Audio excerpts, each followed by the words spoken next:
Ayan mga kabayan, ito naman ako dito sa ating libangan.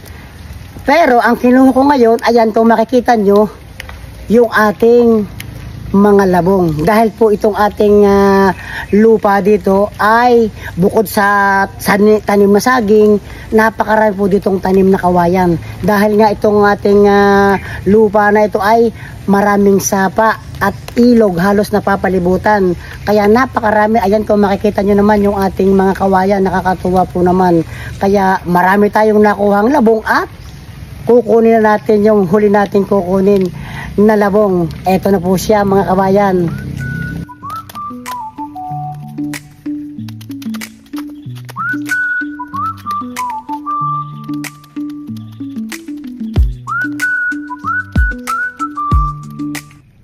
Ito na yung aking mga kinuhang labong.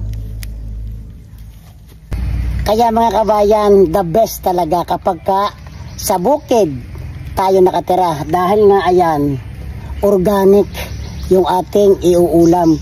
Itong labong na ito, kapag ito'y ating nagataan, ay nako, yun po lagi kong sinasabi, ay limot ang biyanan. Bye bye.